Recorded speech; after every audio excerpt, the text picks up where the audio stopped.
प्यारे बच्चों नमस्कार। मैं हूं राकेश कुमार। आज हम आपके लिए लेकर के आए हैं कक्षा 10 विषय विज्ञान में भौतिक विज्ञान पार्ट से 25 महत्वपूर्ण क्वेश्चन जो बोर्ड परीक्षा में बार बार पूछे जाते हैं। तो आइए शुरुआत करते हैं पहले प्रश्न से।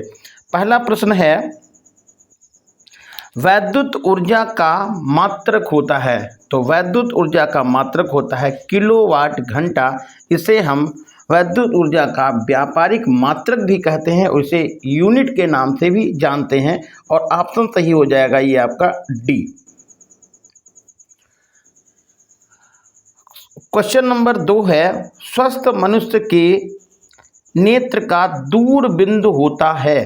तो दूर बिंदु होता है अनंत पर और ऑप्शन सही हो जाएगा ये सी। क्वेश्चन नंबर 3 है, ताप बढ़ाने पर प्रतिरोध तार के प्रतिरोध पर क्या प्रभाव पड़ता है। देखिए, ताप बढ़ाने पर प्रतिरोध बढ़ता है और इसका जो फार्मूला होता है आर टी बराबर R0 1 plus alpha T. R0 क्या है? ये है 0 डिग्री सेंटीग्रेड पर प्रतिरोध। 0 डिग्री सेंटीग्रेड पर प्रतिरोध और अल्फा है प्रतिरोध ताप गुणांक और टी है तापमान। टी है ताप में वृद्धि। तो ताप बढ़ाने पर प्रतिरोध बढ़ जाता है। ऑप्शन यहाँ पर सही हो जाएगा ये बी। क्वेश्चन नंबर 4 है, एक तार का प्रतिरोध 4 ओम है, इसे खींचकर दुगना कर दिया जाता है, तार का प्रतिरोध कितना हो जाएगा वो आपको बताना है। देखिए, ये फार्मूला होता है R डैश बराबर N स्क्वायर R। N होता है प्रतिरोध के को, N जो है N का मान है तार को कितना गुना किया गया है। तो N यहाँ पर कितना किया गया है? 2 गुना किया गया। तो 2 यहाँ पर लिख दीजिएगा, स्क्वायर लगाइएगा। और R का मान है कितना? 4 है। तो R डैश बराबर हो जाएगा 2 का स्क्वायर करेंगे तो हो जाएगा ये 4 और 4 तो ये पहले से था। तो R डैश बराबर होगा 16 ओम और ये आंसर हो जाएगा डी। ऑप्शन सही है। अगला क्वेश्चन है, संयुग्मी बिंदु किस दर्पण में होता है। तो संयुग्मी बिंदु होता है अवतल दर्पण में और ऑप्शन सही होगा ये आपका बी। किस दर्पण में सदैव वस्तु का प्रतिबिंब छोटा, सीधा व आभासी बनता है। तो ये अवतल दर्पण में उत्तल दर्पण में प्रतिबिंब सदैव छोटा, सीधा और आभासी बनता है। ये ध्यान रखना है कि वह दर्पण जिसमें प्रतिबिंब सदैव छोटा, सीधा और आभासी बनता है वह है दर्पण अवतल और ऑप्शन सही होगा सी। इसीलिए अवतल दर्पण का उत्तल दर्पण का उपयोग वाहनों के साइड देखने में किया जाता है। तो इस क्वेश्चन का ऑप्शन सही हो जाएगा सी, उत्तल दर्पण। क्वेश्चन नंबर 7 है, ताप बढ़ाने पर अर्धचालक के प्रतिरोध पर क्या प्रभाव पड़ता है। तो अर्धचालक का ताप बढ़ाने पर प्रतिरोध का मान घट जाता है, यानी कम हो जाता है और ऑप्शन सही हो जाएगा ये फर्स्ट ए।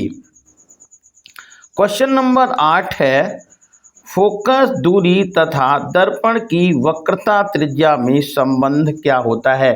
देखिए, फोकस दूरी और वक्रता त्रिज्या में संबंध होता है F बराबर r/2। यहाँ पर f है फोकस दूरी, r है वक्रता त्रिज्या। यदि इसको हम क्रॉस गुणा कर देते हैं तो ये हो जाता है r बराबर 2f, और इसमें ऑप्शन सही हो जाएगा ये पहला वाला ए। क्वेश्चन नंबर 9 है, अवतल दर्पण में आभासी प्रतिबिंब कब बनता है? तो देखिए ध्यान दीजिएगा, अवतल दर्पण में आभासी प्रतिबिंब तब बनेगा जब वस्तु दर्पण और फोकस के बीच रखी जाती है, और ऑप्शन सही हो जाएगा यहाँ पर ये सी। अगला क्वेश्चन नंबर 10 है, मानव नेत्र में वस्तु का प्रतिबिंब कहाँ बनता है? तो मानव नेत्र में वस्तु का प्रतिबिंब दृष्टिपटल यानी रेटिना पर बनता है, वो भी पीत बिंदु पर प्रतिबिंब बनता है, तभी स्पष्ट दिखाई पड़ता है। तो इस तरह से ऑप्शन इसमें सही हो जाएगा डी।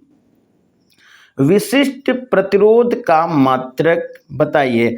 तो विशिष्ट प्रतिरोध का देखिए एक फार्मूला आपने पढ़ा है, R बराबर रो L/A। यहाँ पर रो जो है वो है विशिष्ट प्रतिरोध। क्या है ये? विशिष्ट प्रतिरोध। तो इसका जो मात्रक होता है वो ओम मीटर होगा, और ऑप्शन सही हो जाएगा यहाँ पर बी। क्वेश्चन नंबर 12 है, स्वस्थ नेत्र का दूर बिंदु होता है। तो दूर बिंदु अनंत पर होता है, और ऑप्शन सही हो जाएगा ये डी। क्वेश्चन नंबर 13 है, निकट दृष्टि दोष से पीड़ित व्यक्ति का दूर बिंदु स्थित होता है। तो दूर बिंदु अनंत से कम दूरी पर होता है, और ये ऑप्शन सही हो जाएगा डी। क्वेश्चन नंबर 14 है, दूर दृष्टि दोष का कारण प्रतिबिंब बनता है, कहाँ पर बनता है? तो ध्यान दीजिएगा, दूर दृष्टि दोष के कारण प्रतिबिंब जो है वो रेटिना से दूर बनता है, यानी रेटिना के पीछे प्रतिबिंब बनता है, और इस तरह से ये इसमें ऑप्शन सही हो जाएगा सी। क्वेश्चन नंबर 15 है, कांच का अपवर्तनांक अधिकतम होता है, और किस रंग के लिए यहाँ पर पूछा गया है? तो कांच का अपवर्तनांक बैंगनी रंग के लिए अधिकतम होता है, और इसमें ऑप्शन सही हो जाएगा ये सी। क्वेश्चन नंबर 16 है, समतल दर्पण की फोकस दूरी कितनी होती है? तो समतल दर्पण की फोकस दूरी अनंत होती है, और ऑप्शन सही होगा डी। क्वेश्चन नंबर 17 है, अवतल दर्पण का उपयोग कहाँ पर होता है? तो देखिए अवतल दर्पण का उपयोग वाहनों की हेडलाइट में होता है, ये भी सही है।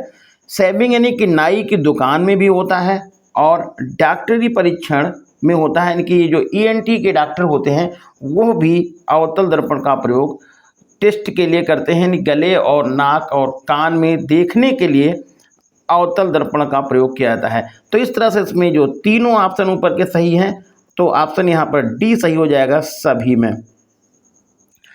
अगला क्वेश्चन है, ओम का नियम सत्य है। तो ओम का नियम केवल धात्विक चालकों के लिए सत्य होता है, और ये ऑप्शन सही होगा ए। अगला है क्वेश्चन नंबर 19, चुंबकीय क्षेत्र का मात्रक नहीं है। तो देखिए चुंबकीय क्षेत्र का मात्रक ये पहला वाला भी है, वेबर प्रति मीटर स्क्वायर, टेस्ला भी है, गॉस भी है, लेकिन न्यूटन प्रति एम्पियर स्क्वायर यह मात्रक नहीं है। और आपसे पूछा गया है चुंबकीय क्षेत्र का मात्रक कौन सा नहीं है, इसलिए ऑप्शन इसमें हो जाएगा डी सही। क्वेश्चन नंबर 20 है, विद्युत धारा उत्पन्न करने की युक्ति कौन सी है? तो देखिए विद्युत धारा उत्पन्न करने की युक्ति जनित्र है, जिसको हम डायनमो कहते हैं या विद्युत जनित्र के नाम से भी जानते हैं, और ऑप्शन सही होगा ये आपका डी। डायनमो उत्पन्न करता है, क्वेश्चन नंबर 21 यानी कि 21 है, डायनमो उत्पन्न करता है, विद्युत वाहक बल उत्पन्न करता है, और ऑप्शन सही हो जाएगा ये बी। क्वेश्चन नंबर 22 है, विद्युत हीटर का तार किस धातु का बना है? तो विद्युत हीटर का जो तार है, जिसको हम कॉइल के नाम से भी जानते हैं, ये नाइक्रोम की बनी होती है और ऑप्शन सही होगा ये आपका सी। क्वेश्चन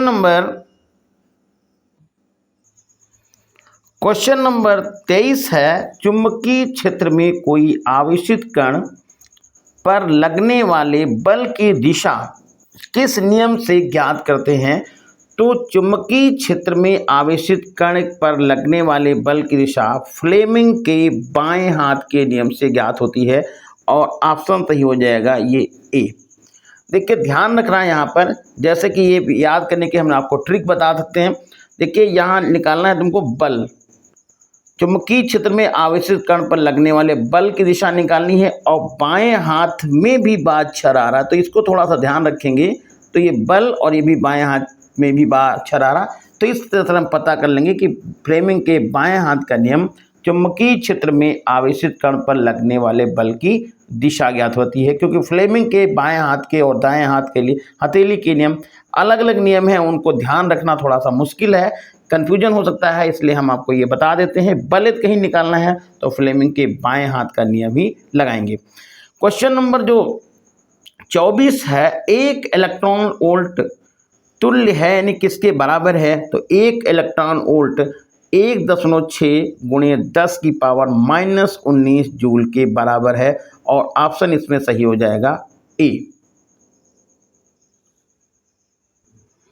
तो इस सेशन का लास्ट और अंतिम क्वेश्चन 25 नंबर है, वैद्युत शक्ति का सूत्र बताइए। तो वैद्युत शक्ति का सूत्र देखिए P बराबर V इंटू आई होता है, P बराबर आई स्क्वायर आर भी होता है और P बराबर V स्क्वायर अपान आर होता है। यानी कि यहाँ पर ये तीनों ऑप्शन सही हैं और ऑप्शन यहाँ पर सही हो जाएगा ये डी चौथा। तो इस तरह से ये आज हम आपके लिए 25 क्वेश्चन जो बहुत ही इंपॉर्टेंट है, बेहद इंपॉर्टेंट क्वेश्चन है, जो बोर्ड परीक्षा में आपसे लगातार पूछे जाते हैं, उनको हमने करा दिया है। नेक्स्ट वीडियो में हम आपको अगले और मोस्ट इंपॉर्टेंट क्वेश्चन बताएंगे। चैनल को आप लोग शेयर कीजिए, सब्सक्राइब कीजिए। धन्यवाद।